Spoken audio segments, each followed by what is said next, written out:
Hi, I'm Jennet Ingle, the 5-Minute Reedmaker. If you're watching this on YouTube, would you go ahead and click subscribe for me? Thank you so much. I have been asked to talk about the throat dimension of reeds. I mention this frequently in my videos. I think about it a lot. It feels like a really important dimension. And by the throat dimension, I mean the region right here, just immediately above the thread.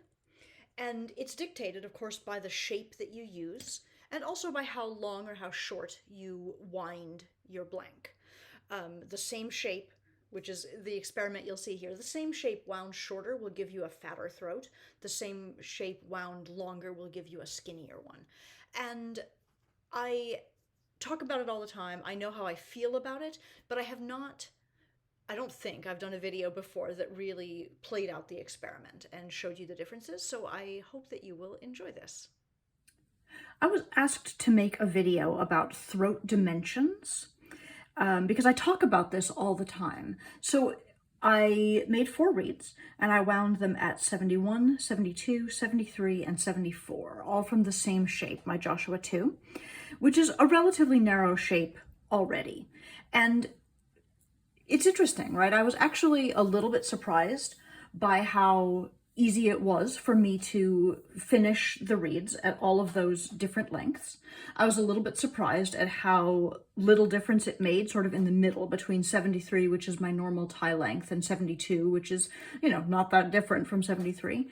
But if you do look at these outer ones, and specifically at the area right by the throat, I think you can see that there's quite a bit more width right there than here. The finishing length also seems to be different because when I start scraping, my tendency is to sight from the top of the reed. And so I, ended up making this guy sit a little bit shorter. And this is really just a quick and rough experiment, but that is what I wanted to offer to you today. Here's my 73, which is my normal reed.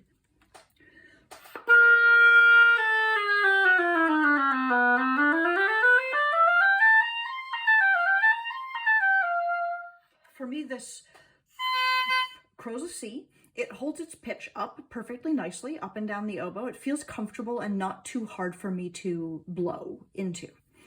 And when I took a look at the one that was wound at 72, just a little bit shorter, I had a similar experience. It's crowing about a C.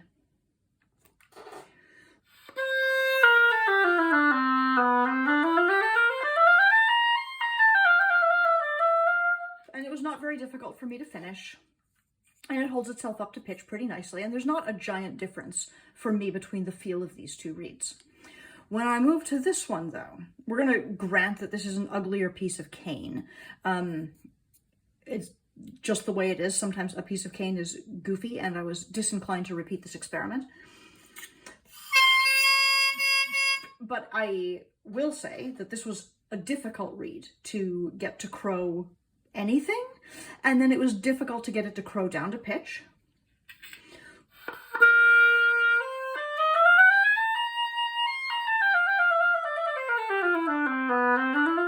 It feels to me a little bit constrained. The high register works really nicely, but I don't feel as though I can really open up down at the bottom. Working with this reed, I probably could go in and, sorry, let me show it to you. I probably could go in and finish it one more time, take some more off the heart, lower the rooftop a little bit, try to find a little bit more depth. But I do find that this reed feels very different to me than these. It feels a little squinched, it feels a little stiff, and it feels like no matter how hard I blow, I'm not going to make a really big sound. I would also use the word shallow to describe it, as though it's a little bit hard for me to just find the bottom of the pitch floor. This guy over here, I had a little difficulty getting the crow up to a C, and we'll see if the reed just sort of feels heavier to me. And when I go to blow and play,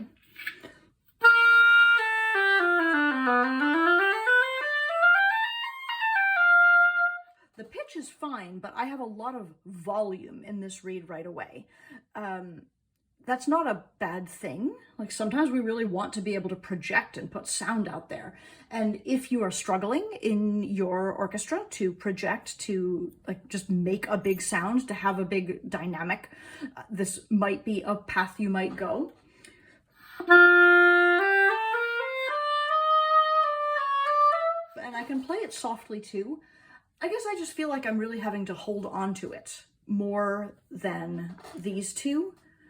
And my own playing style is one where I really want the reed to hold itself together pitch-wise and sound-wise so that I can relax into it, open my mouth, offer a bigger vibrating space.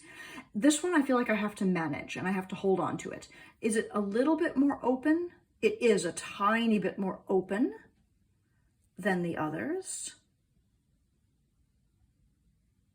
That is a thing that I notice. But it also just feels, for me, the throat dimension, this area right here, is about restraint and putting just a little bit of limitation on the vibration. And reasonable people can disagree about how much limitation they want in their vibration. I want to have something to blow against in my own playing. I like to have some resistance in the reed so that I can blow without fear, so that I can really just send my air forward and let the reed catch it. I feel like I have that with this guy.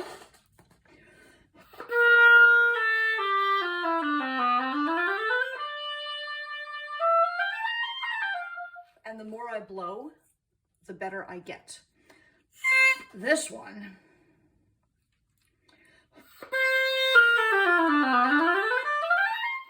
it just feels like it has no brakes. It's fine, but it's a little scary for me. And this is sort of what I expected from this throat dimension experiment. This is very much what I expected from this throat dimension experiment. And these two, I was a little surprised by. I did not realize that there was such a small difference between 72 and 73. I may do some more experimenting to hone in exactly where I want that to lie. I hope this has been helpful. This has been a 5-minute Reedmaker lesson. You can follow these short videos here on YouTube. You can subscribe if you wish. I hope you will. And if you need to reach me to order reeds or cane or a copy of my book, The Happiest Musician, you can find me at jennetingle.com. Thank you so much for watching. Have a great day.